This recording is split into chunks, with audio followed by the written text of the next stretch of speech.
Buongiorno, ben ritrovati, prima edizione dei nostri telegiornali, sempre qui in diretta per raccontarvi le notizie del nostro territorio con i collegamenti dalle varie città, ma anche con tante notizie, con tanta cronaca. E in apertura subito il maltempo, perché ieri il maltempo ha imperversato un po' in tutto il Veneto, ma soprattutto anche in Friuli Venezia Giulia. Ci collegheremo fra pochissimo anche con i colleghi in Friuli. La zona più colpita nella Marca è stata quella tra Conegliano e Vittorio Veneto. Un albero è anche caduto ed ha bloccato la Pontebana, ha divelto il tetto di un palazzo. Sono davvero tantissimi gli interventi, quasi 300 fra Friuli e Veneto da parte dei Vigili del Fuoco ieri in serata, tra la sera e la nottata. Ma vediamo subito da Conegliano cos'è accaduto e vediamo già nel nostro schermo la nostra Edi Caliman assieme a Simone Merlo per la parte tecnica. Edi, buongiorno, come sta andando, come è andata, che cos'è accaduto nella zona, quella che purtroppo quando avviene il maltempo è sempre un po' la zona più colpita? Esatto Daniela, buongiorno a te e ai telespettatori. La zona più colpita è quella tra il Vittoriese e il Coneglianese, dove tuttora ci troviamo. Siamo a Conegliano, nel lato che tutti conoscono come Trilatero, dove sorgono numerosi condomini all'incrocio tra via Friuli e via 24 maggio. Dietro di me quello che resta del tetto del condominio alla nostra sinistra, che abbiamo raggiunto con Simone Merlo, un tetto in lamiera che è stato completamente scoperchiato per le forti raffiche di vento che ieri sera intorno alle 9 ha colpito duramente proprio questa zona e tutta la zona del Vittoriese. Questi danni più consistenti, i residenti si sono affacciati, cominciava l'imbrunire, cominciava comunque ad esserci del buio, tant'è che i residenti non si sono effettivamente resi conto subito della gravità di quanto stava accadendo, proprio perché c'era talmente tanta pioggia, talmente tanto vento da non riuscire a capire. Sentivano questo boato fortissimo che era il suono del vento e delle lamiere che cadevano, e sono cadute esattamente sopra questi larici che troviamo alla nostra sinistra. E come puoi vedere, Daniela, intorno a noi molte le macchine parcheggiate. Quello che ovviamente rassicura e conforta è che le lamiere, seppur pesanti, non sono riuscite a cadere. Gli alberi li hanno di fatto bloccate e si sono fermate lì senza danni o coinvolgimenti ad auto, cose o persone. Però dobbiamo segnalare anche che è stata particolarmente colpita la zona di Nervesa della Battaglia e di segnalare anche quello che è avvenuto a Cappella Maggiore, un malore per il caldo a una signora di 80 anni circa che ha passato il pomeriggio all'ombra di un albero con l'amica sotto, seduta su una panchina, e si è trovata purtroppo a soffrire di un forte malore che l'ha portata al ricovero proprio qui a Conegliano, e ora sarebbe in serie condizioni, in pericolo di vita. Temporali e forti raffiche di vento che si devono chiaramente attribuire anche alla forte ondata di calore che sta colpendo tutto il Veneto e particolarmente la zona di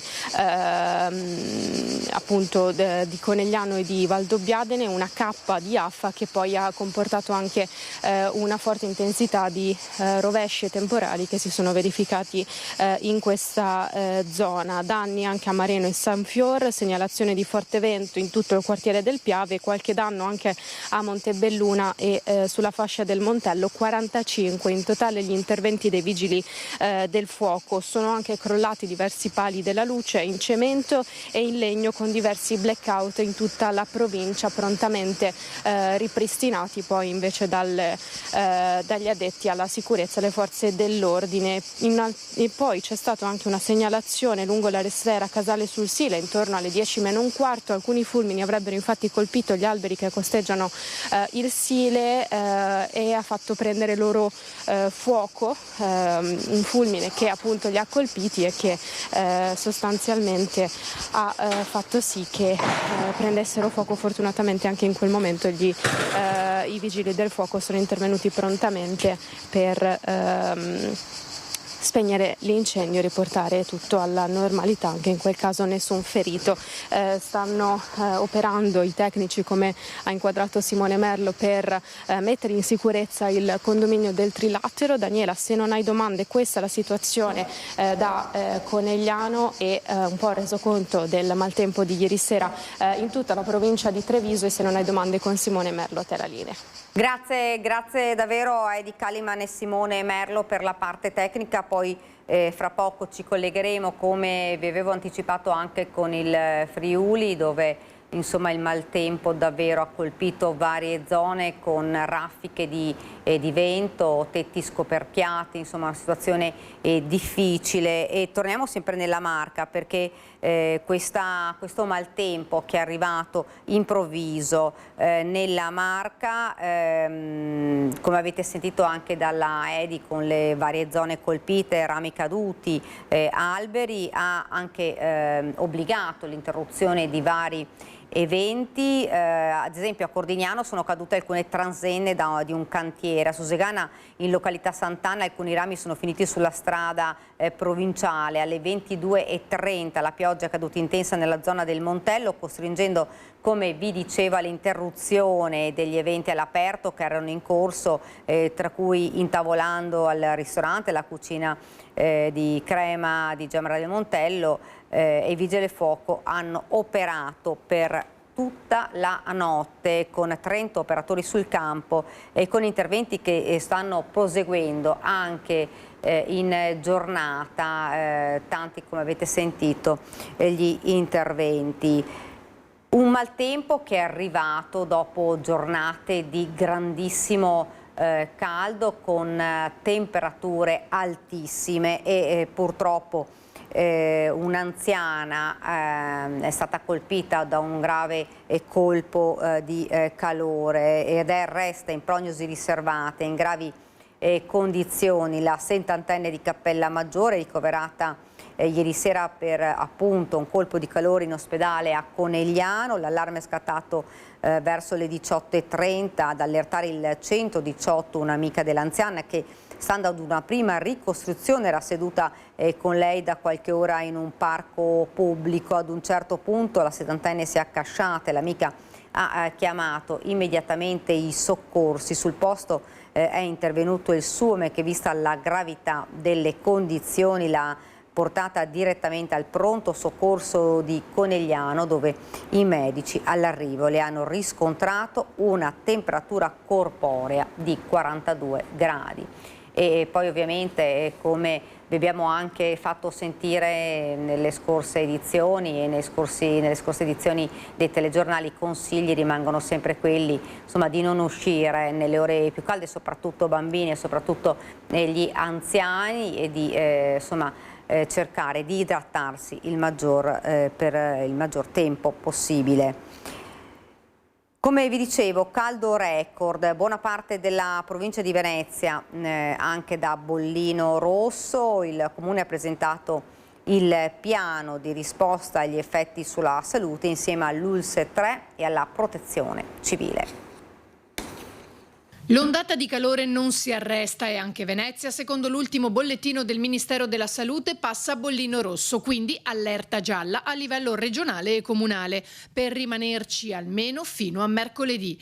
Il Comune ha presentato il piano di risposta agli effetti sulla salute delle ondate di calore insieme a ULSS 3, Serenissima e Protezione Civile. Il compito della Protezione Civile è proprio quello di diffondere e divulgare tutto quello che si può fare per aiutare soprattutto le persone che hanno più problemi, persone anziane, ma tutti coloro che purtroppo devono affrontare questa situazione particolare di ondata di calore. È a contatto con tutte le realtà del territorio e fa un po' anche da regia da questo punto di vista. Nella mappa della vulnerabilità i nostri primi target sono le persone anziane e sole con patologie, quindi questi secondo me sono le persone più vulnerabili da tutelare.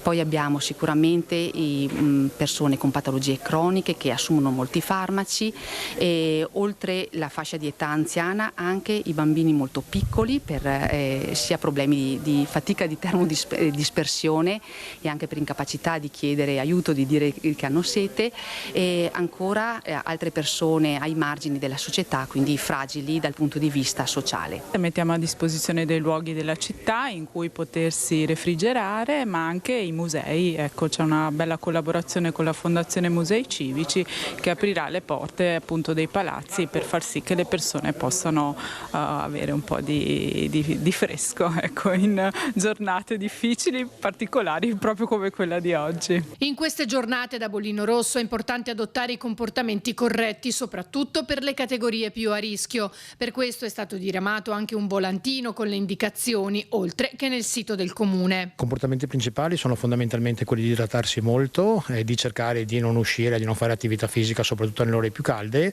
e di cercare di mantenere la casa fresca, ad esempio aprendo le finestre solamente nelle ore serali e notturne, facendo ovviamente attenzione a quelli che possono essere malintenzionati. Ovviamente gli attori principali in caso di problematiche di salute sono il 118 qualora ovviamente delle persone abbiano dei problemi sanitari gravi, o altrimenti c'è il numero dell'ASL 116-117 che può dare dei consigli da esperti per quanto riguarda ovviamente le problematiche di salute ai cittadini che dovessero richiedere informazioni per quanto riguarda i comportamenti più corretti da adottare per ripararsi dal caldo. Facendo però attenzione anche agli sbalzi di temperatura. Se da una parte avere l'attenzione a rinfrescare gli ambienti laddove ci sono persone, dall'altra parte non eccedere nel senso opposto e quindi avere sempre quell'equilibrio che permetta alle persone di stare in modo equilibrato sufficientemente bene.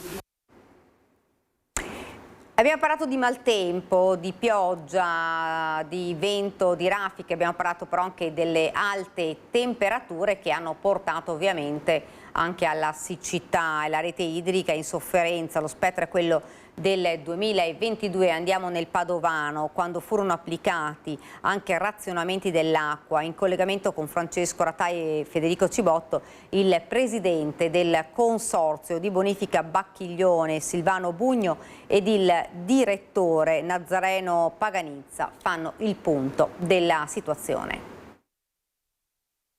Siamo lungo il canale scaricatore, in uno dei nodi idraulici più importanti della città di Padova, dove il Bacchiglione appunto si incrocia con il ramo maestro e con lo scaricatore. Con me c'è Silvano Bugno, che è presidente del consorzio di bonifica Bacchiglione, e Nazareno Paganizza, che ne è invece il direttore. Ecco, Presidente, la situazione sta iniziando a essere preoccupante, lo vediamo coi nostri occhi, il livello del fiume è più basso di quello che dovrebbe. Cosa sta succedendo? Sta succedendo che siamo in fase di allarme. Noi che gestiamo 950 km di canali nel nostro compressorio, stiamo facendo tutte quante le manovre necessarie per poter scambiare da un canale all'altro l'acqua disponibile, però se continua in questa maniera avremo dei grossissimi problemi a poter fare queste manovre e dare il servizio efficiente. Quindi noi invitiamo i nostri agricoltori soprattutto a adoperare l'acqua in maniera parsimoniosa e di non sprecarla in maniera assoluta, perché non è detto che acqua ce ne sia per sempre in tutti i casi. Ecco, siamo alla possibilità di un razionamento? Beh, sicuramente se va avanti in questa maniera nelle prossime settimane faremo delle turnazioni per quanto riguarda l'acqua, quindi daremo appunto con queste manovre idrauliche che abbiamo messo in atto, faremo delle turnazioni dove gli agricoltori irrigheranno oggi e passeranno dopo 2 giorni a andare a irrigare. Naturalmente in certi casi, soprattutto nelle colture orticole, andando a compromettere anche le produzioni. Ecco, chiedo al direttore cosa state mettendo in campo per risolvere, per ovviare questo problema. Allora, sicuramente stiamo vivendo un periodo molto complicato. Ci sono delle azioni che stiamo facendo nel breve periodo, ovvero quelle di cercare di razionalizzare la poca risorsa che abbiamo, tenere efficientata la rete attraverso lo sfalcio dell'erba, per cui permettendo quella poca acqua che è nei canali, permettendo appunto un deflusso regolare senza impedimenti, però naturalmente bisogna mettere in campo anche dei progetti, delle idee a lungo termine. Parliamo anche dei canali interni di Padova che rischiano di essere a secco, dando problemi anche all'igiene della città. Ecco, sono tutti temi che voi comunque affrontate. Beh, questo penso che questa amministrazione del Consorzio Bonifica con il direttore e sicuramente il sindaco Giordani lo sa benissimo quanto bene vogliamo ai canali interni del Consorzio e alle proposte come Consorzio che abbiamo fatto per sistemare tutto il nodo idraulico di Padova. Abbiamo fatto una battaglia per avere delle derivazioni nel nodo idraulico e dare una sicurezza sanitaria alla città di Padova. Ecco, il problema dei canali interni di Padova è legato lo vedete alle nostre spalle, il ponte dei Cavai. Se si abbassa il livello del fiume fa fatica l'acqua proprio tecnicamente ad entrare. Assolutamente sì, la situazione che vediamo adesso appunto deriva dal fatto che c'è una scarsità di portata, di conseguenza un livello basso nel canale principale che è il Bacchiglione. Questo fa sì che entri meno acqua all'interno dei canali di Padova, appunto trovandoci nella situazione in cui stiamo vivendo questi giorni. Sicuramente il 2022 è stato peggiore, però non dobbiamo arrivare a tanto, perché nel 2022 effettivamente c'era proprio una moria di pesci e si erano seccati completamente questi canali.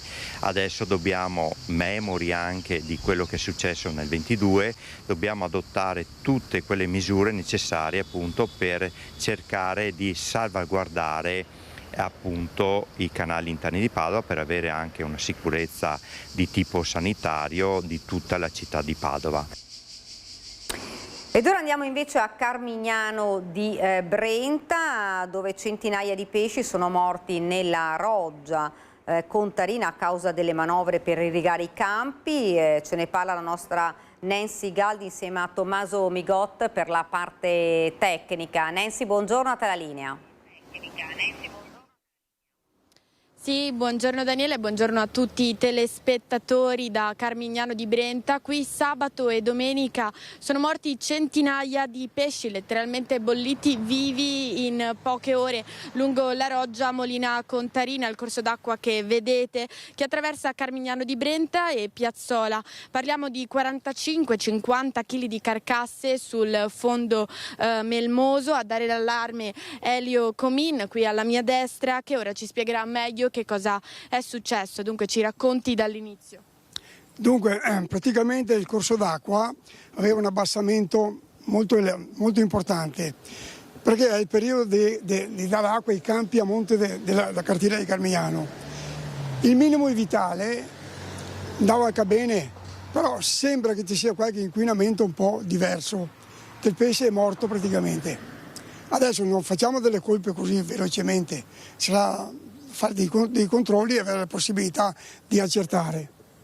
Tutto là. Lei se ne è accorto proprio qui? Sì. Ho fatto anche delle foto che col presidente Fasolo Stive abbiamo chiamato anche la provincia. E dopo, il giorno dopo, abbiamo fatto il recupero di pesci morti, parecchi, praticamente quelli che venivano a galla, però non è detto che ci sia solo questi. Per il fiume va fino in fondo a Piazzola, ma sicuramente sarà un inquinamento anche importante nel percorso che fa, viene un po' depurato. Ecco, questo corso d'acqua era completamente secco. Una parte completa, quasi secco. E voi volontari dell'associazione La Sorgente siete intervenuti? Abbiamo fatto il recupero per evitare epidemia, perché il pesce era in stato di avanzamento, però il giorno dopo c'era l'acqua che sembrava un altro fiume. Sicché qualcuno che ha avuto una responsabilità di questo abbassamento, troppo prelievo di acqua, pensava di risolvere tutto muovendo l'acqua e a portare via tutto il pesce che era morto. Avete sentito anche il consorzio? Sì, il Presidente ha sentito il consorzio ha detto che lui non sa niente, però alle chiacchiere sembra che i contadini che hanno il diritto di avere l'acqua per innaffiare l'agricoltura hanno chiuso completamente le paratoie, mettendo quasi in asciutta il corso d'acqua e provocando la moria dei pesci. Ecco, questa sarebbe la causa di questa moria. Sicuramente.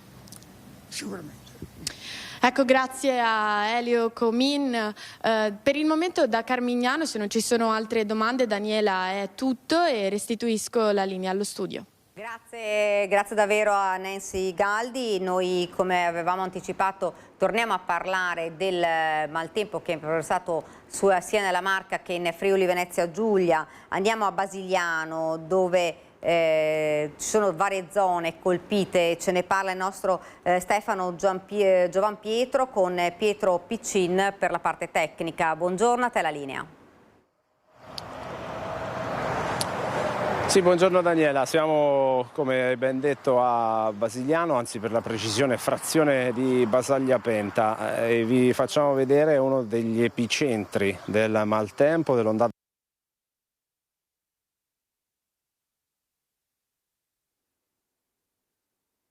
Collegamento che si è bloccato, un collegamento atteso, stavamo cercando di capire insomma i danni per quanto riguarda il maltempo in Friuli Venezia Giulia. Il nostro collega che era a Basigliano, abbiamo visto insomma con raffiche di vento che hanno scoperchiato addirittura alcuni tetti di alcune abitazioni. Vediamo se riusciamo a ripristinare questo collegamento. Intanto andiamo comunque con un servizio di cronaca che riguarda un incendio vicino ad Arquà Petrarca. Poteva estendersi anche al bosco vicino questo rogo. Fortunatamente i vigili del fuoco sono intervenuti tempestivamente. Vediamo.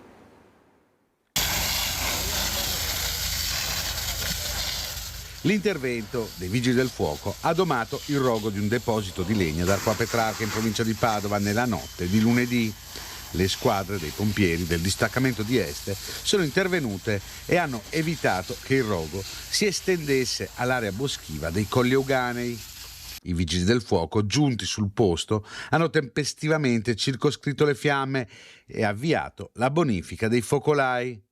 Sul luogo presenti anche il sindaco di Arquà Petrarca, i carabinieri di Galzignano Terme e i volontari del gruppo antincendio boschivo dei Colli Euganei di Albignasego. Fortunatamente non sono state ferite o intossicate persone. Le cause dell'incendio sono ancora in corso di accertamento. Vediamo se riusciamo a ricollegarci poi con Basigliano, con il nostro collega, per sentire il bilancio del maltempo in Friuli Venezia Giulia. Noi ora apriamo la pagina di cronaca e ci spostiamo a Mestre, nel Veneziano, con un terzo assalto ad un 90enne. Il malvivente poi fuggito ferito, colpito da un punteruolo. Ce ne parla, la vedo già pronta sullo schermo, la nostra Anna Maria Parisi insieme a Sandro Ponchio. Anna Maria, buongiorno. Sì, buongiorno Daniela, il fatto è accaduto nuovamente in via Piave, appunto a Mestre, nelle scorse ore, con il 90enne che dopo i 2 furti subiti in soli 2 mesi ha pensato bene di uscire da casa con un punteruolo che ha usato contro il malvivente che ha tentato di sottrargli il portafogli, quindi una rapina finita male per il delinquente sapete che è fuggito dopo essere stato colpito più volte dall'anziano ferito e non sembra si sia recato per le cure del caso al pronto soccorso. Insomma, una Via Piave sempre più allo sbando. Poco prima di questo episodio ritrovato un bossolo dopo che nella notte tra sabato e domenica erano stati sentiti diversi colpi di arma da fuoco esplodere nell'area del quartiere, sempre in Via Piave, nell'area dei giardinetti, e bossolo poi risultato essere di un'arma con pallottole a salve. E adesso qui siamo in compagnia della signora Betty che purtroppo vive qui, dico purtroppo perché ha subito il terzo furto nel corso di 3 anni, insomma praticamente uno all'anno. Cos'è accaduto l'altro giorno, esattamente giovedì sera, Betty? Giovedì sera ero arrivata a casa ero con la macchina qui che dovevo parcheggiare nel mio giardino, erano circa le 9:30 più o meno, e sono scesa dalla macchina per aprire il cancello. Ho chiuso con il telecomando le portiere della macchina come faccio sempre, sono sceso, ho aperto il cancello e mi sono avvicinata alla macchina e ho riaperto con il telecomando la portiera della macchina. Naturalmente c'era uno di colore in bicicletta che ha aperto la portiera dalla parte del passeggero e mi ha estratto la borsa e fulmineo è scappato. È stato il più veloce di lei, del più suo telecomando? Della luce, non sono riuscita a fare altro che rimanere così scioccata, non avevo proprio più neanche, ho gridato ma mi sono trovata veramente sola perché ho chiesto anche aiuto ma nessuno si è fatto vedere, nessuno mi ha chiesto cosa era successo. Secondo me qui hanno tutti paura, si chiudono dentro anche molto presto alla sera, chiudono balconi, porte perché hanno paura. E da quel momento sono andata dalla Giovanna che si trovava nel bar Partenopea in Via Piave per chiedere aiuto e da là la Giovanna ha cominciato a chiamare i carabinieri, che non si è presentato nessuno e naturalmente... Cioè non sono venuti i carabinieri dopo che li ha chiamati? No, dopo chiamati no, la Giovanna insisteva a chiamare, niente.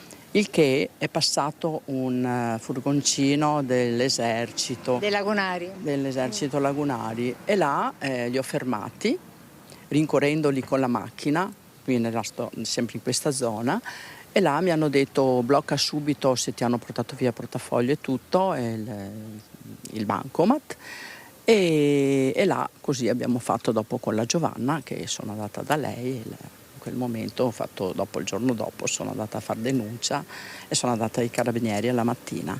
Quindi mi hanno portato via tutto quello che c'era dentro nella borsa, chiavi di casa, telecomando dell'allarme, il telefonino, il portafoglio molto importante perché c'erano tutti i documenti con soldi e in più loro si sono divertiti di fare il bancomat e acquistare sigarette e mangiare quello che c'era qui nella zona di Via Piave, kebab.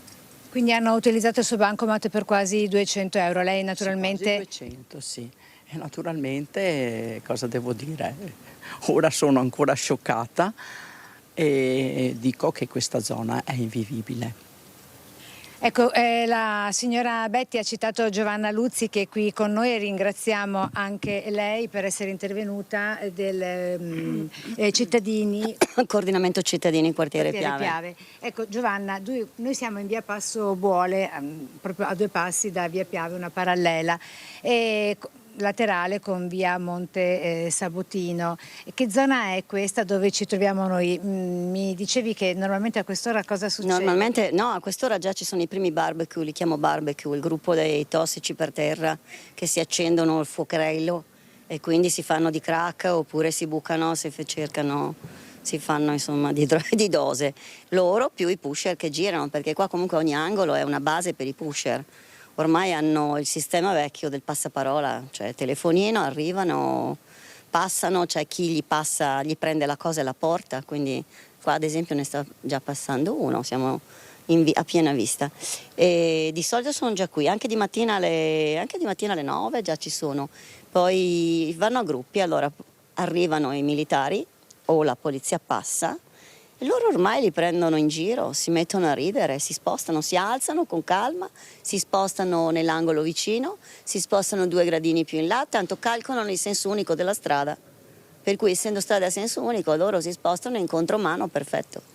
Ecco, vediamo anche che il marciapiede è stato letteralmente rotto con i pezzi di cemento che insomma sono stati affastellati, diciamo, uno sopra l'altro. Come mai? Beh, perché lì cercano le dosi o cercano dei residui di droga, questo è sicuro. Il problema è che questo tipo di mattonelle diventano anche un'arma nelle loro mani, perché comunque oggi come oggi tutti i tossici sono anche molto cattivi e molto aggressivi.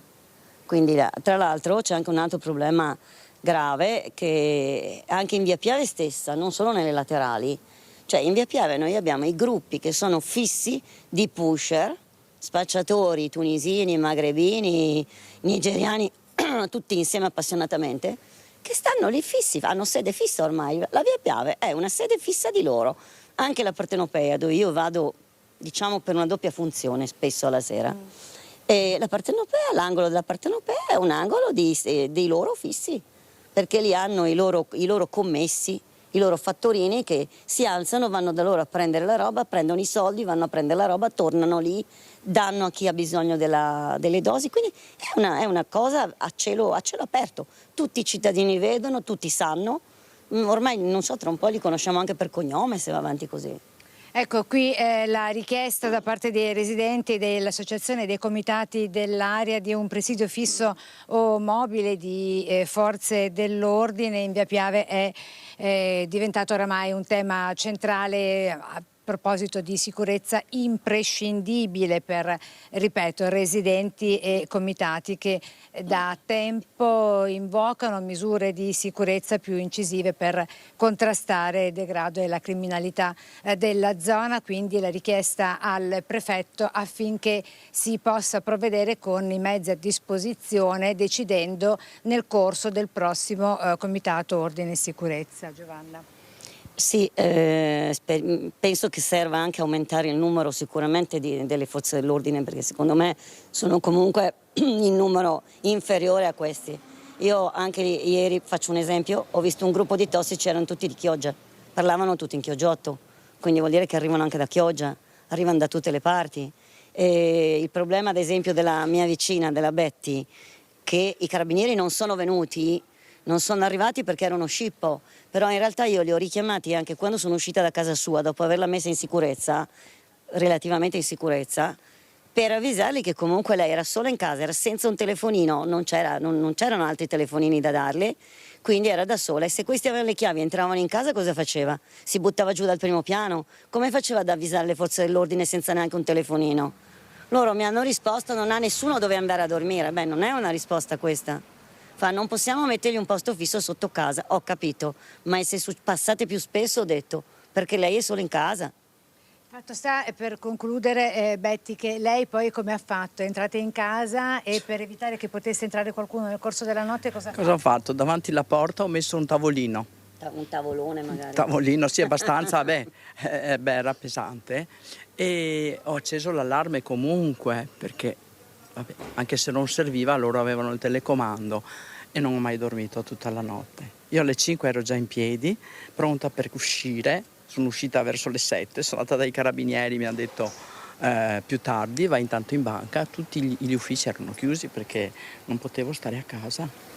Senta, Betty, ci credo. Lei ha detto che adesso vuole vendere l'appartamento. Sicuramente penso di andarmene via perché i miei familiari mi insistono già da tanto tempo, perché mi hanno detto: guarda, hai già subito 3 furti e quindi potrebbe succederti di peggio, quindi sono impaurita ora, non posso più stare qua.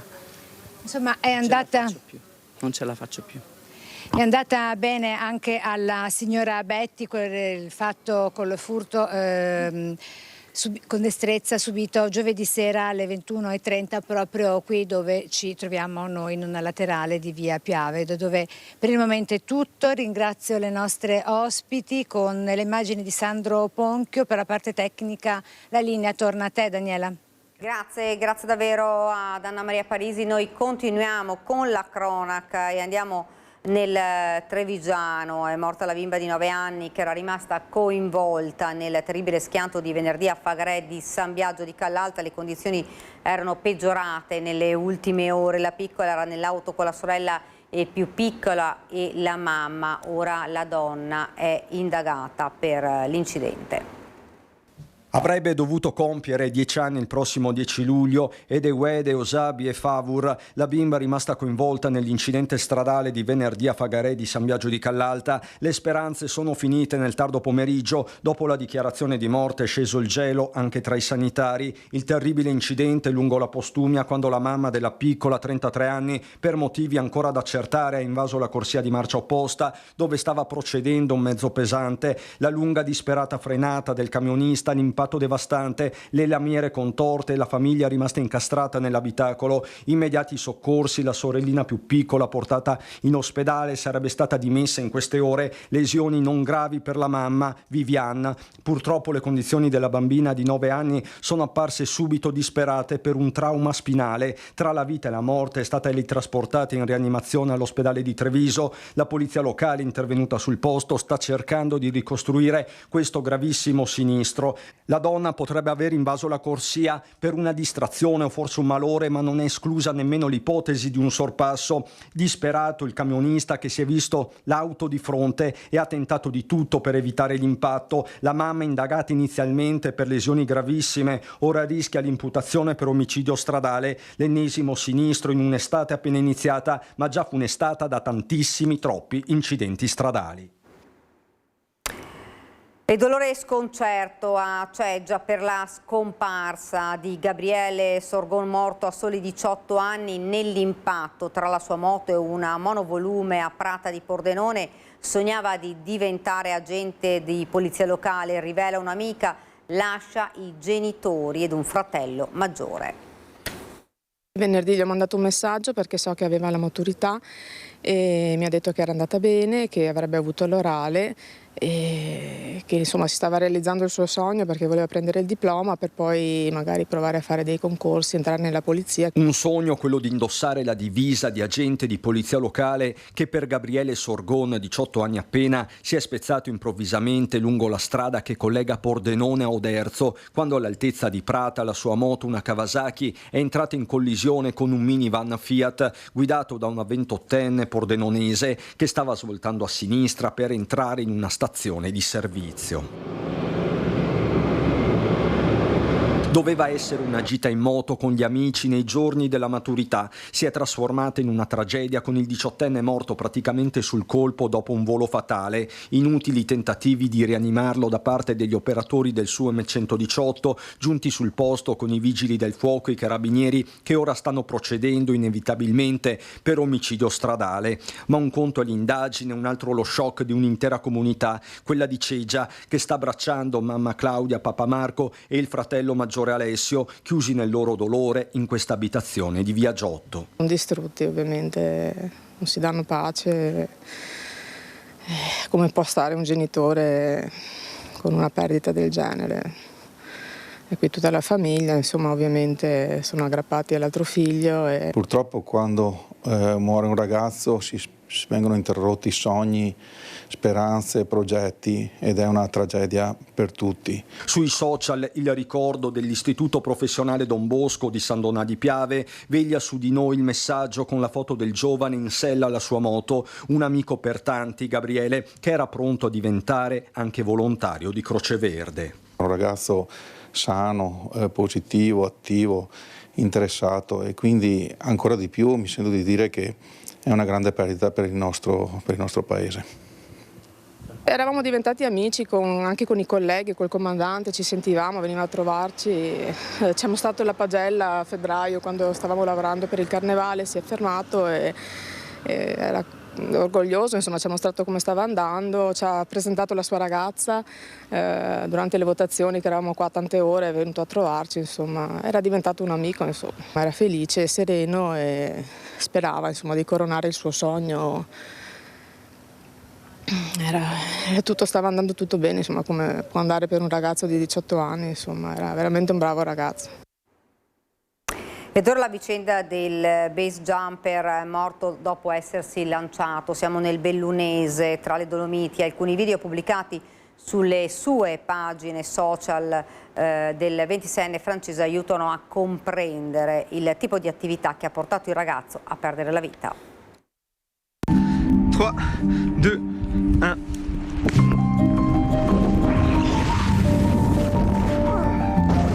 Amava lanciarsi con il paracadute, riprendendo con la videocamera i voli tra gli scenari più suggestivi delle Alpi.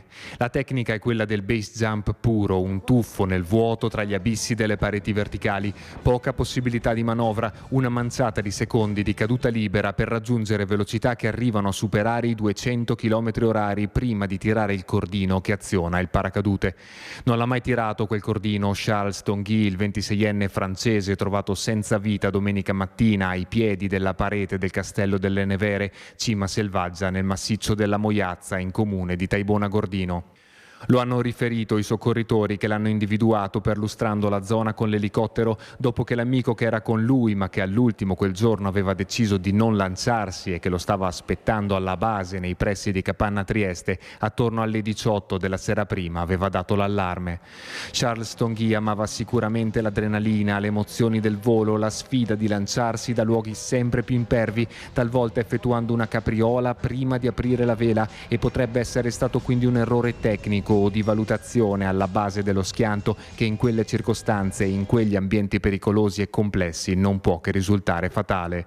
Il 26enne infatti non è la prima vittima di un'attività sportiva che non lascia nessun margine all'errore, basti pensare ai numerosi incidenti mortali avvenuti nelle Dolomiti negli ultimi anni. Ed ora ci fermiamo, c'è la pubblicità. Siamo tornati nuovamente in diretta con la cronaca. Andiamo nel Padovano, gestiva 2 lavanderie self-service per riciclare i soldi dello spaccio di droga. La Guardia di Finanza di Padova ha arrestato il titolare del negozio ed altre 13 persone. In poco più di 2 anni sequestrati oltre 160 kg di stupefacente. Era socio e amministratore unico di una società che gestiva 2 lavanderie self-service, il tunisino arrestato dalla Guardia di Finanza di Padova nell'ambito di un'indagine che in 2 anni ha portato all'arresto di 14 persone, 17 quelle denunciate, e al sequestro di fiumi di droga, 162 kg in totale tra cocaina, eroina e hashish, a cui si sono aggiunte anche 2 pistole, una katana, un taser e 120.000 euro in contanti. Un'operazione condotta dal Nucleo di Polizia Economico-Finanziaria di Padova a partire dal 2024. Dall'osservazione dei singoli pusher che si muovevano a Padova città, tra i quartieri Arcella, Guizza e Chiesa Nuova, e poi tra Abano Terme, Monselice e Selvazzano, i militari hanno ricostruito la rete di spacciatori che faceva capo al tunisino, che gestiva 2 lavanderie a gettoni in città per riciclare il denaro provento dello spaccio. Regolare in Italia, l'uomo è stato arrestato a giugno 2025 con 3 kg di cocaina e 15.000 euro in contanti. Da lui le fiamme gialle sono risalite alla società e al conto corrente bancario, dove sono stati notati flussi anomali di denaro contante. Con i soldi versati nel conto, il tunisino aveva acquistato un appartamento, un locale commerciale, un box, un SUV e una moto, che sono stati tutti sottoposti a sequestro. Ed ora parliamo di sicurezza, un incontro per discutere di legittima difesa. Domenica a Vicenza ci sarà il generale Roberto Vannacci a presentare l'evento. Alberto Filippi, l'imprenditore aggredito in casa ed ex senatore. Per noi Daniele Garbini e Simone Squarcina. Parliamo di legittima difesa, con me Alberto Filippi, l'imprenditore che ha subito un'aggressione nell'aprile di quest'anno e soprattutto anche un comando che invase la propria casa, insomma aveva anche paura per la sua vita, i suoi familiari in momenti attimi di terrore, e soprattutto di un evento che sta per essere annunciato in questo momento, perché oltre ad essere un imprenditore è anche stato senatore e quindi c'è anche un coinvolgimento della politica, soprattutto per quello che riguarda la legittima difesa. Ecco, adesso a distanza di tempo come sta su questo? Io sto meglio, la famiglia sta meglio, evidentemente la paura non scompare, sono cose che ti segnano la vita. Ho deciso quindi di ritornare al sociale, ritornare anche in politica e ritornarci insieme al generale Vannacci. Dico la verità, ho voluto creare questo evento. Domenica. Diciamo subito appunto che cosa, perché riteniamo allora si vuole parlare di un caso specifico, si è in attesa della sentenza di Cassazione per il caso del gioielliere Mario Roggero, che venne condannato in prima istanza a 17 anni, poi ridotti a 14, un caso, se ricorderete, a Cuneo, in cui il gioielliere rincorse e poi i rapinatori, ne uccise 2, insomma una cosa che fece scalpore, fece discutere, in qualche modo legata anche a un'esperienza in cui qualcuno si trova sotto pressioni con le armi, e quindi voi avete deciso di dare spazio a questo. Di dare solidarietà, perché io so cosa vuol dire avere le persone vicine quando succedono queste cose. Capisco cosa vuol dire avere una pistola puntata a 15 centimetri, capisco cosa vuol dire avere le proprie figlie e la propria moglie sequestrata per oltre un'ora. Cose tutte queste che sono successe anche al gioielliere, che però è stato in appello condannato a 14 anni e 9 mesi, ha già risarcito le famiglie dei malviventi con 300.000 euro e rischia fino a 3 milioni e 3. In uno Stato civile questo non è tollerabile, e quindi bisogna protestare, bisogna far sentire la voce di noi cittadini per bene, perché siamo noi cittadini per bene che avremmo stipulato un patto con lo Stato deve difendere Abele, non deve difendere Caino. Ecco, allora riporta il tema sulla legittimità della difesa. È sempre legittima? Secondo voi con questo incontro avete intenzione di portare a discutere nuovamente di questo aspetto? Sappiamo, non so, il caso dell'imprenditore Zancan di Nanto, per esempio, o lo stesso distributore di benzina di Nanto, Stacchio, ecco, che impugnarono l'arma e poi affrontarono i banditi. Ecco. Su questo punto, quando lo Stato non riesce a difendere i cittadini, è giusto che i cittadini possano difendersi, anzi che i cittadini non solo possano, ma i cittadini che riescono devono difendere le proprie cose e i propri cari. Per questo motivo do appuntamento a tutti i vicentini e non solo ai vicentini al Teatro di Vicenza domenica prossima, il 28 alle ore 17, perché dobbiamo far sentire alla politica che vogliamo un paese diverso, un paese che ci protegge e un paese che non, come purtroppo è accaduto, un paese che ha tradito il patto tra cittadini e Stato. E continuiamo a parlare di sicurezza. Il sindaco di Noventa Padovana torna all'attacco del primo cittadino di Padova sui nomadi di via Longhin, parole shock pronunciate ieri sera a Ring.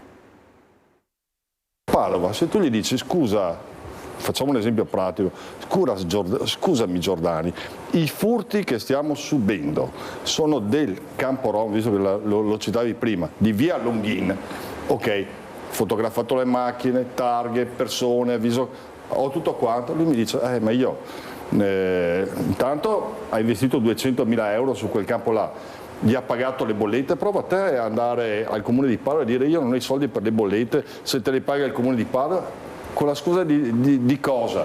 Di dire, ma io non me la sento di lasciare i bambini per strada. Via Longhin, dove mi assumo la responsabilità, sono dei ladri, loro vivono rubando. No, ho capito, no, Sindaco, non possiamo dire così, mi devo ovviamente... Io ho fatto una denuncia pubblica su questo qua. Tutte le macchine sono intestate a determinate persone, tutte residenti di via Longhin. Tutti i furti, la stragrande maggioranza dei furti che abbiamo avuto a Noventa arrivano da via Longhin. C'è un sistema, a un certo punto dico scusa collega, guarda che sta succedendo questo. O tu intervieni, perché nel tuo territorio li stai finanziando te, li stai aiutando te, o tu intervieni oppure sei complice.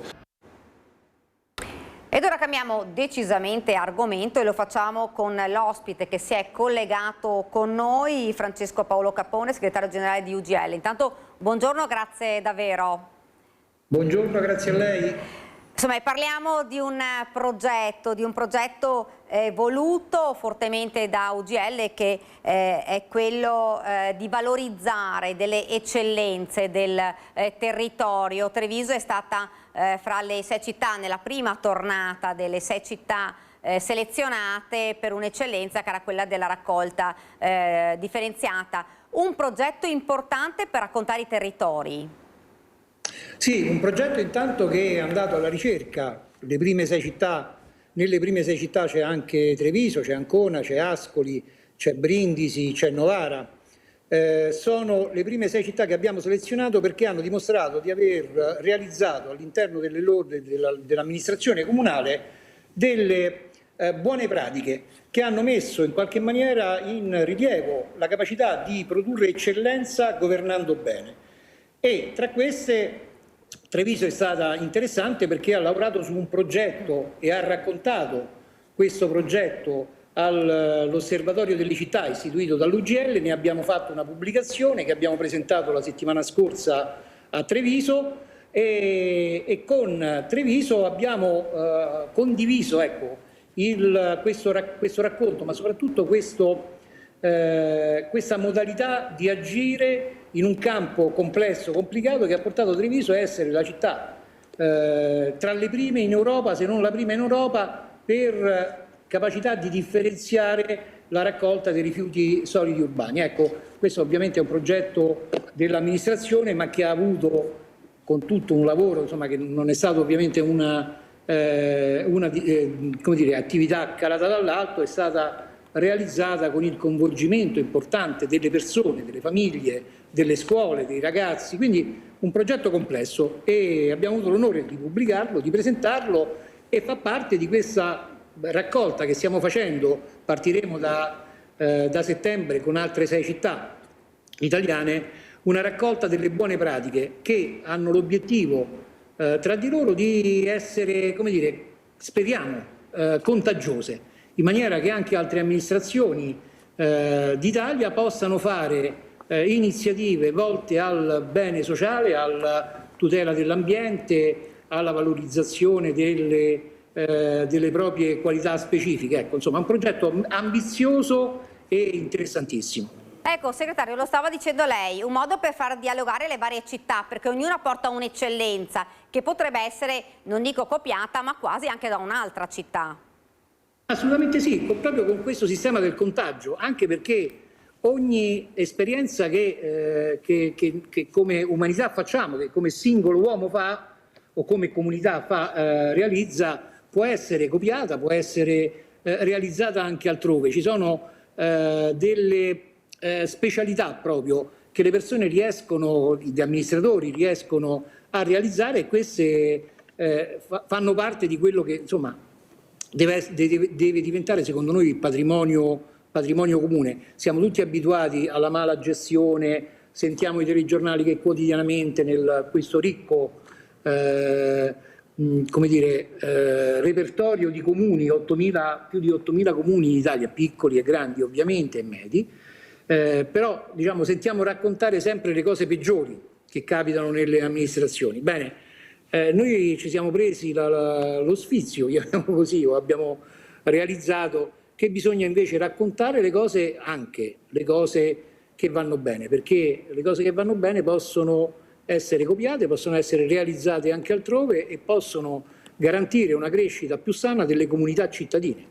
Anche perché, segretario, si parla sempre di criticità, ogni tanto va bene anche parlare invece di cose che vanno bene. Sì, almeno di cose risolte, perché la criticità della raccolta dei rifiuti solidi urbani a Treviso, così come in tutte le altre città d'Italia, è una criticità. Come dire, trasformare questa attività in una infrastruttura che si riverbera positivamente nella comunità e lo fa con diciamo, un termine improprio, ma che rende l'idea, con la complicità della comunità, con la capacità di responsabilizzarsi e quindi di passare, per usare un termine che il sindaco ha usato in questo suo racconto, dalla raccolta anonima nel cassonetto alla raccolta a domicilio, che responsabilizza, perché davanti alla mia porta di casa o davanti al mio secchione c'è quello che ci ho messo io, e quindi con un lavoro corroborato dal coinvolgimento anche delle scuole, quindi della consapevolezza fatta crescere anche nei giovani, ecco, tutto questo ha creato questo risultato eccezionale che quando abbiamo appreso, come dire, ci ha indotto a inserire proprio nella prima tornata Treviso tra le città che abbiamo voluto interessare a questo progetto, che abbiamo voluto raccontare in questo progetto che è editoriale. Ecco, progetti, iniziative che vengono inseriti in alcuni quaderni che poi verranno messi a disposizione, si diceva anche in un dibattito, in futuro, eccolo lì, lo vediamo, ce l'ho in mano, e in questi progetti, questi quaderni saranno messi a disposizione dei cittadini anche, ma anche in futuro si può pensare anche agli giovani, alle scuole. Certo, per esempio in una delle presentazioni che abbiamo fatto a Brindisi, il sindaco della città, con un progetto di rivalorizzazione dei territori, soprattutto delle zone dell'area portuale, ha coinvolto gli studenti delle scuole superiori, ai quali ha consegnato a 1000 studenti un volume, un quaderno come questo di Treviso. Ha chiesto ai dirigenti scolastici di organizzare dibattiti tra i ragazzi nelle scuole superiori e poi li ha invitati alla presentazione che abbiamo fatto, insomma, e c'è stato anche un dibattito molto interessante. Quindi anche questo è possibile come esperimento proprio di coinvolgimento dei giovani nelle attività amministrative, in maniera da, come dire, costruire una coscienza sociale e civica importante. Senta, per poter essere inseriti, diciamo, in questo quaderno, le città, che caratteristiche devono avere i progetti? Ma intanto, prima la caratteristica delle città. Abbiamo scelto e continueremo a scegliere città medie, non quelle piccole, neanche quelle molto grandi, perché in quelle medie, che sono la maggior parte dei comuni italiani, c'è, non solo perché in mezzo sta la virtù, come dicevano i latini, ma perché è più facile controllare una filiera, un intervento da quando viene immaginato, da quando viene deliberato e da quando viene realizzato. C'è una catena corta, ecco, chiamiamola così, che consente di fare anche tutte quante le verifiche del caso e gli aggiustamenti in corso d'opera dei buoni progetti, perché anche quello è un'esigenza. Quindi abbiamo deciso di lavorare con le città medie, e le città non hanno bisogno di candidarsi. Noi seguiamo con attenzione dalla cronaca locale al dibattito che si accende nei vari luoghi dei dibattiti, con qualche amico ovviamente che ci aiuta al centro, al sud e al nord. Quest'anno, questo primo turno, e sarà così pure per i prossimi, sono state 2 città del nord, Novara e Treviso, 2 città del centro e 2 città del sud. Questo per dare proprio una dimensione di un'Italia nel suo complesso che è in grado di fare bene e di farlo per il bene dei propri cittadini. Questa, dicevamo, è la prima fase, ci saranno altre 6 città, andrà avanti questo progetto. Ci sono altre iniziative pensate da UGL? Beh, UGL si distingue tanto per essere un sindacato che tutela principalmente come core business, chiamiamolo così, come prima missione che suona meglio.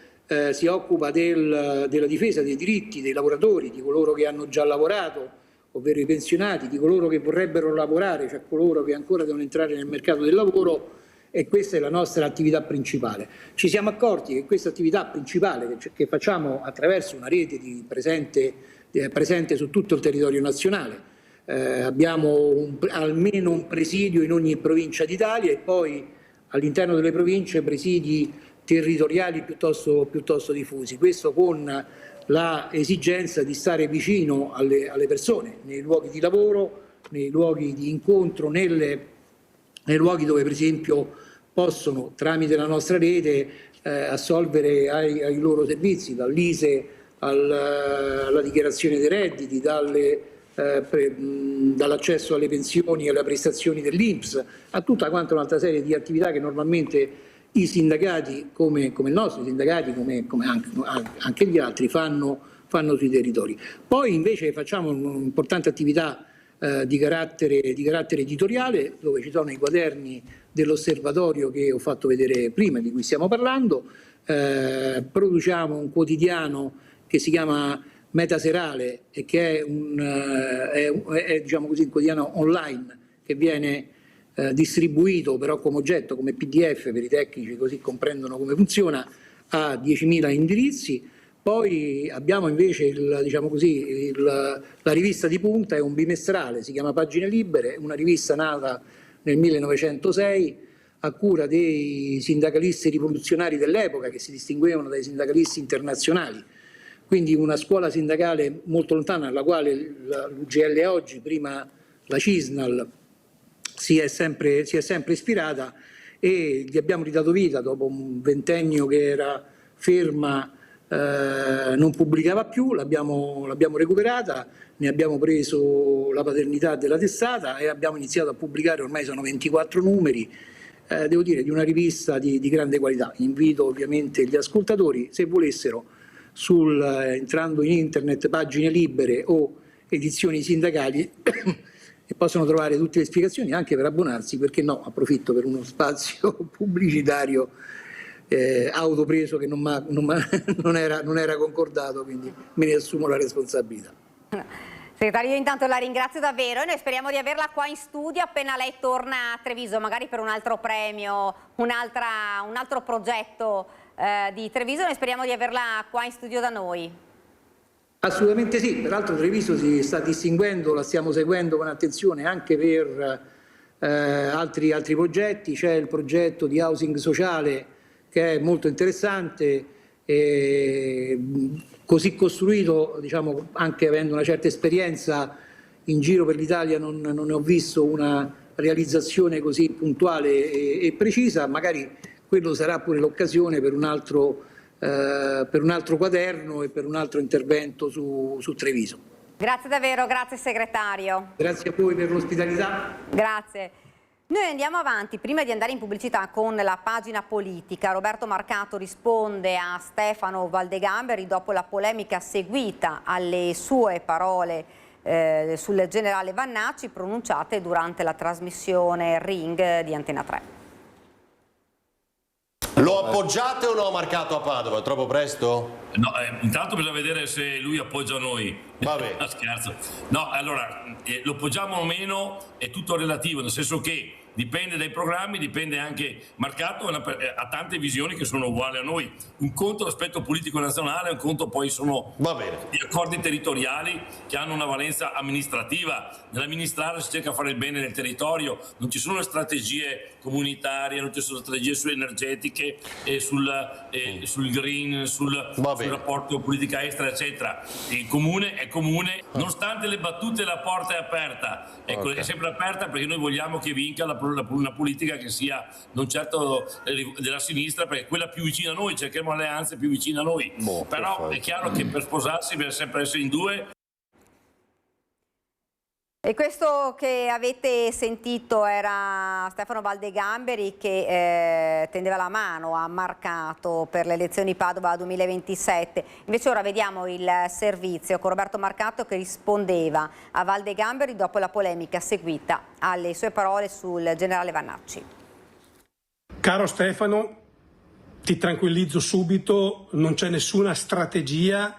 La cosa che desidero di più è quella sicuramente di poter essere candidato a Padova. Per uno come me che nasce come amministratore del territorio non c'è ruolo più importante e gratificante che governare una città come quella di Padova. Quindi ti tranquillizzo te e tutti quelli che immaginano che ci siano chissà quali strategie. Caro Stefano, inizia con parole di distensione la risposta del leghista Roberto Marcato all'ex compagno di partito Valdegamberi, passato a Futuro Nazionale, nuova compagine fondata dal generale Roberto Vannacci, che aveva ribattuto alle dichiarazioni fatte a Ring sui tratti somatici del generale. Caro Roberto Marcato, mi dà l'impressione che tu non voglia fare il sindaco di Padova, continuando a attaccare ogni giorno il generale e diridendo anche Futuro Nazionale. Già la partita padovana è difficile per il centrodestra, ma senza di noi sarà impossibile. I vannacciani non hanno gradito la battuta di Bulldog Marcato, il cui nome da mesi viene associato al candidato di centrodestra alle amministrative 2027 a Padova. Marcato aveva ironizzato sull'aspetto di Vannacci, contrapponendolo alle dichiarazioni che il generale è solito fare sulla razza, e su questo il leghista sembra non fare passi indietro, spiegando ulteriormente le sue parole. Per quanto riguarda invece la presunta offesa fatta al generale Vannacci, insomma, se uno si offende perché gli si dice che assomiglia a un marocchino, il problema non è la battuta, ma è il fatto che uno si offenda perché assomiglia a un marocchino. Dopodiché, e lo ripeto, è un ragionamento assolutamente logico. Vannacci ha detto che la Egonu non rappresenterebbe l'italianità per i suoi tratti somatici, e allora io ribadisco che, visto che lui ha dei tratti somatici che possono ricordare quelli di un marocchino o di un algerino, anche lui non potrebbe rappresentare l'italianità. Mi volete spiegare dove sta il problema in tutto questo? Spiegata la battuta, Marcato cerca di buttare acqua sul fuoco, spostando l'orizzonte su obiettivi più vicini. È una polemica surreale che interessa solo voi evidentemente, però insomma credo che noi che siamo amministratori dobbiamo preoccuparci di altre cose. Ci fermiamo, c'è la pubblicità. Siamo tornati nuovamente in diretta, sempre qui in studio. L'ospite che ci ha raggiunto, il sindaco di Giovera del Montello, Andrea Maccari. Intanto buongiorno. Buongiorno Daniela e buongiorno a tutti. Allora, prima domanda, abbiamo aperto questa edizione con il maltempo, con varie manifestazioni che sono state annullate oppure interrotte.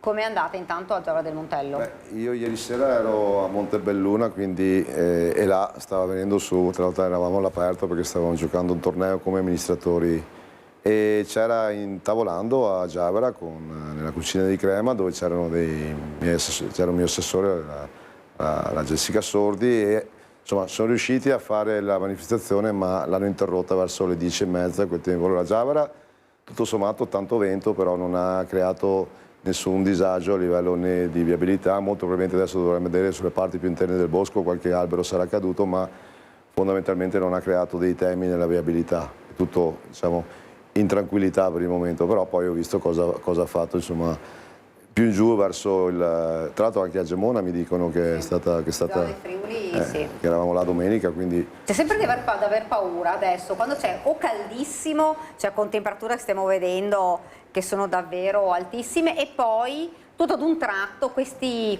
temporali sì. Che davvero però portano dei danni, con raffiche di vento forti. È proprio l'anomalia, diciamo, degli ultimi decenni, in cui siamo stati anche noi a Giovera colpiti più volte, soprattutto con le bombe d'acqua, ma è proprio questa anomalia del caldo intenso anomalo, perché, ripeto, è caldo veramente anomalo, e che poi sfocia e immagazzina sicuramente energia che poi sfocia in poco tempo con questi episodi, insomma, che sono estremi.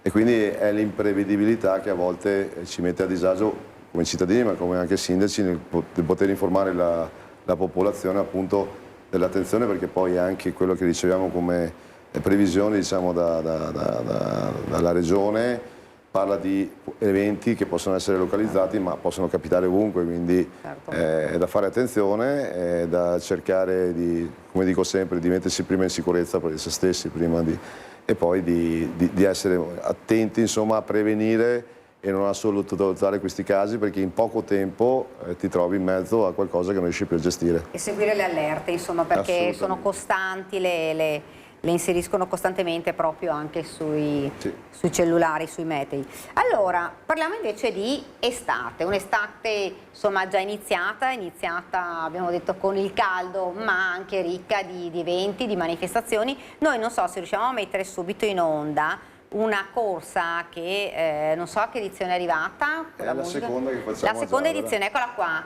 bellissimo, perché sono tutte in rosa e camminano ma anche ballano. Sì. Quindi vediamo insieme queste immagini che ce le racconta il sindaco. No, era Domenica Ecologica regionale, in cui noi avevamo anche contemplato questa iniziativa insieme anche all'apertura dell'apiario didattico che abbiamo a Giavra, anche su un monitoraggio del mio monitoraggio dello stato di Giavra, insomma, tramite le Alpi. Ma in contemporanea c'è stata questa iniziativa bellissima in cui è bellissima da vedere, perché sono queste donne con le cuffie in cui tutte ascoltano la musica e a tempo di musica camminano per il territorio e ballano e fanno attività fisica e insomma portano veramente una gioia, ma anche una vitalità nel territorio che è premiante. Tra l'altro quest'anno, grazie insomma, anche a Ballasnella e quindi a Rheinland Cadence, e ringrazio ancora Alessandro Toffoletto per Veneto Danza, che lui promuove questa attività,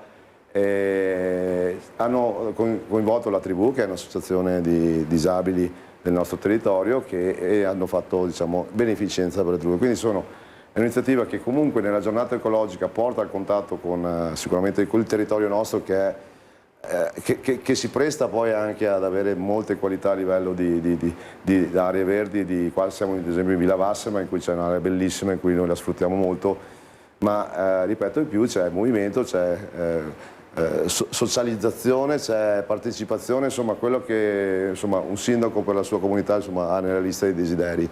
Quindi ringrazio dell'evento, ma poi a Giavra non finisce qua, noi abbiamo una bella estate calda anche di eventi, no? Ecco, tra l'altro questa è la seconda edizione, ma ci sarà anche la terza.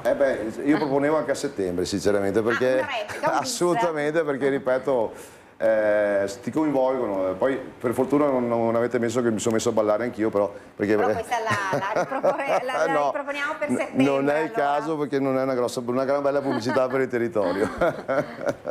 No, insomma, quindi con anche tanti iscritti abbiamo visto, sì. E stiamo vedendo anche dalle immagini, sono davvero... Sì, ma insomma sono attività che poi vanno anche su altri comuni, ma ripeto è un'attività insomma che mette tante cose assieme. E parlavamo di un'estate calda, calda in tutti i sensi, oltre alle temperature anche perché è piena di eventi. Sì, Giavra noi non ci tiriamo indietro, me li sono scritti qua, guarda, spoilo il fatto che mi sono scritti perché sono talmente tanti che non vorrei dimenticarmene qualcuno e che poi giustamente qualcuno si lamenta, ma ha ragione. Partiamo qua con il Giavra Festival, ormai storico, che è il 3 e 4 luglio, insomma solite su quello che è il tema, diciamo, delle tradizioni del mondo e quello che è la cultura, insomma Giavra è anche famosa per questo, per poi andare, non so, al Montello in Filosofia, giornate, diciamo, serate organizzate a livello d'area, perché noi come Montello ragioniamo sempre sui 5 comuni minimo che fanno parte del Montello, poi si estende con Trevignano, Istrana, insomma promuoviamo assieme insomma, il logo Montello, e quest'anno tra l'altro abbiamo Stefano Rossi il 29 luglio, insomma, quindi anche autori insomma, di un certo calibro, per non parlare un po' più sportivo, il Rally della Marca, che è l'11 luglio tra Giavra e Nervesa, che è il campionato rally italiano Rally Challenge, quindi anche una tappa di campionato, e anche quello insomma, ci dà la possibilità di avere anche, quest'anno c'è in arrivo anche un simulatore nel paddock della nostra pista di motocross a Santi Angeli. Per non parlare poi... Quanto è importante questo anche come impatto per i giovani? Metterli a contatto insomma, con uno sport come il rally, magari è uno sport che sì, è velocità e pericolo, ma è anche disciplina, quindi regole e preparazione e tutta una serie di cose che non ci si improvvisa mai. Cioè, chiaro, è uno sport di corse automobilistiche, ma il modello da seguire non è corro, ma mi impegno e seguo le regole per correre correttamente dove posso. Quindi diventa proattiva la cosa se poi è fatta sempre secondo le regole. Poi voglio iniziare che abbiamo anche il campionato italiano assoluto della mountain bike, il 18 e 19 luglio nel partner consorzio del Bosco Montello sotto Nervesa, ma però coinvolge anche qua tutta l'area, per non parlare dei Palio di Bisnenti, con le presentazioni dell'11 e il 21 luglio delle serate, e il Palio che è il 26, il 25 e il 24 luglio sempre a Giavra, insomma un palio storico nostro in cui stiamo puntando molto e stiamo investendo molto anche per strutturarlo e per farlo diventare anche, insomma i pali stanno diventando un po' il trend di tutte le nostre, perché è cultura ma anche riesce a dare al territorio quella parte turistica che serve, insomma. Ed è una tradizione. È una tradizione, quest'anno ripeto, vi invito proprio a seguire queste, e in concomitanza c'è anche la Sagra di Giavra, ad agosto c'è la sagra di Cusignana dell'Assunta e poi andiamo verso settembre in cui avremo la festa dello sport, insomma una serie di attività che Giavra ci sente sempre impegnata. Ricordo sempre anche il Montello Jazz che è sempre organizzato tra i 5 comuni, insomma offriamo un pacchetto ampio tra sport, natura e cultura. Ecco, e per chi quindi per chi decide anzi di non andare in ferie, comunque ha qualcosa da fare. C'è molto da fare, insomma, se venite a Giavra venite a trovarci perché, ripeto, l'ambiente merita, ha quel senso di luogo, insomma, che è immerso nella natura, ma che dà anche un po' di fresco perché siamo in collina, quindi ogni tanto ci si può anche riparare, insomma, sotto la nostra collina, quindi si trova un po' di... e per non parlare dell'enogastronomia, insomma, abbastanza nota a tutti quanti. Lo sto promuovendo, sì, è giusto promuoverlo, sto facendo il promoter di Giavra.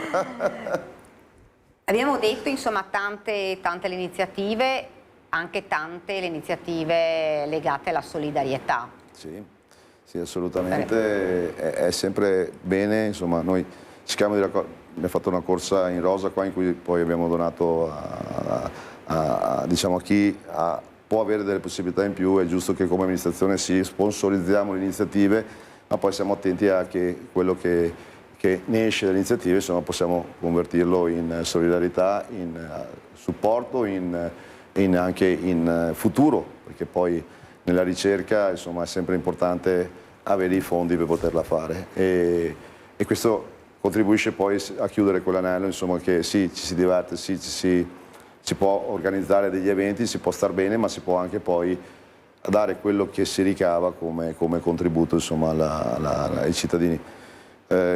Lo dico, qua fra poco noi abbiamo rinnovato per esempio il parco degli automezzi per, diciamo, il trasporto dei disabili e per, diciamo, il trasporto degli anziani, e ero un po' scettico nel farlo perché sei in un'amministrazione comunale, sai andare a impegnare anche i privati, insomma, non è una cosa che ogni tanto ti metti nella condizione di dire è cosa buona e giusta. Ho chiesto alle aziende del territorio se erano disponibili a dare un contributo, insomma ho avuto una risposta che va al di là delle righe, infatti penso qua entro fine mese faremo l'inaugurazione, sto facendo la grafica perché è giusto poi su questi mezzi che abbiamo già in casa dare riscontro a chi ha avuto, diciamo, questa volontà di contribuire alla comunità, ma con vera ammirazione, e rinnovo l'ammirazione verso queste aziende, insomma, che hanno l'occhio di riguardo per la comunità. Adesso, insomma, è finito la scuola, abbiamo parlato, cambiamo anche argomento, magari ci colleghiamo anche un po' con la cronaca. E c'è un po' sempre la problematica dei ragazzi, abbiamo visto vari servizi con problemi magari di atti vandalici, magari non gravi, però insomma comunque fastidiosi, possiamo definirli così. A Giavra com'è la situazione? Più tranquilla, più... Lo vorrei... Poi, ecco. Nel senso, siamo nella media, cioè non possiamo dire che non abbiamo temi a Giavra, che stiamo affrontando in maniera anche costante e puntuale, stiamo tenendo sotto osservazione, ma anche sotto... Sei su quel limite in cui il recupero sociale, ma anche un po' di meritocrazia e anche di buona giustizia, nel senso che a volte dobbiamo andare oltre a quello che è il recupero sociale, perché è anche segno di attenzione verso chi non lo fa. Perché poi, io dico sempre, ci focalizziamo a parlare di chi fa male, ma a volte ci dimentichiamo di tutti quei giovani, che sono tanti, che fanno bene. E a Giavra abbiamo dei casi, ci sono dei casi diffusi più o meno che comunque sono nel trend di dare fastidio alla gente, avere un po' di... Un po' come sta accadendo poi in tutti i comuni. Assolutamente, ecco. Sì. E poi è chiaro che il rischio che questa modalità sfoci in un caso più grave non è perché sei sul comune più grande di Treviso tanto quanto uno più piccolo come Giavra, può accadere ovunque. Quell'attimo di troppa esuberanza o troppa prepotenza può sfociare in dei casi che poi diventano gravi o irreparabili, e ne abbiamo intercettato alcuni, li stiamo seguendo proprio per evitare che succeda questo, perché ricordiamoci che noi sindaci abbiamo sì il ruolo sociale di recuperare questi casi, ma abbiamo anche la sicurezza pubblica da tenere sott'occhio, e quindi siamo divisi a volte tra il fatto, io sono per la meritocrazia, è giusto evitare che diventino un peso sociale, quindi un costo, ma però a un certo punto è anche giusto fare le azioni che servono, anche concrete e rigide. Ci sono iniziative a Giavera a favore proprio dei giovani? Allora, ripeto, noi adesso sono in ritardo io e qua me ne do colpa, nel senso che li abbiamo coinvolti, diciamo, abbiamo preso anche 2 settimane fa con il progetto di invecchiamento attivo, abbi cura di me, abbiamo ricevuto dall'ULSS e dalla Regione comune attivo per quanto riguarda i progetti di comunità. Lavoriamo tanto col CCRR, quindi i ragazzi sono i prossimi, diciamo, poi entrare nel mondo dei ragazzi, non più dei 14, dopo i 14 anni, e stiamo stilando proprio un progetto in cui vorrei proprio mettere a regime, cioè a concatenare tutte le varie fasce d'età sul progetto di invecchiamento attivo. Con me abbiamo fatto queste iniziative in cui io l'ho detto anche quel giorno in cui poi c'era l'assessore Paolo a Roma, ho detto mi piacerebbe spremerlo come un limone e tirar fuori quei valori che hanno fatto questa comunità viva, attiva, coesa, e che sembrerebbe ci fosse uno stato di divisione, un muro di nebbia che a un certo punto si sono persi. È chiaro che non possiamo arrivare al filò, al fatto loro hanno costruito, poi venivano fuori da un periodo, diciamo, in cui la solidarietà diventava necessità, ma poi è stata sviluppata in comunità. Adesso è diverso il tempo, però il valore del rispetto, il valore della condivisione, il valore dell'essere pronto a fare qualcosa per gli altri e a rispetto di quello che è intorno, perché non è della comunità, e poi tutta una serie di valori, insomma, che quella generazione ha portato e ci ha educato. Vorrei ritirarli fuori per portarli in chiave moderna verso i giovani. Ci è venuto in mente la redazione di Giavera, che raccoglie e mette a contatto i giovani con tutti questi, questo filone, diciamo, di aree tra giovani, ragazzi, scuole, associazioni, però volevamo inserire all'interno di questo una pagina loro in cui dicano quello che pensano, quello che provano. Perché poi è importante far comunicare ai giovani, farli parlare. Io penso che la comunicazione sia la base di ognuno di noi, quindi la prima cosa da capire è ascoltarli. A volte non serve che parlino, a volte però cercare di ascoltarli e capire la loro preoccupazione, perché a volte sottovalutiamo la preoccupazione dei giovani, pensiamo che tanto te cada crescano, ma in realtà loro hanno sicuramente una visione, hanno prospettive, hanno sogni, hanno tantissime cose. Io a volte ci lavoro nella mia azienda, ne ho avuti anche di giovani, a volte basta dargli l'orientamento, loro io li trovo stupendi, cioè gli dai la leva e ti sollevano veramente il mondo. Quindi bisogna cominciare a intercettarli, capire le loro riflessioni, capire come si sono inseriti e cosa hanno avuto come informazioni, perché poi, ripeto, a livello di informazioni, rispetto alla mia età, quando io ero giovane, loro hanno veramente in mano un patrimonio di informazioni immediate che non avevo io. Ma il problema è che ti serve un orientamento, un perimetro, una guida, e a volte anche noi genitori, io genitore, facciamo fatica a dargli il perimetro su cui loro devono spaziare.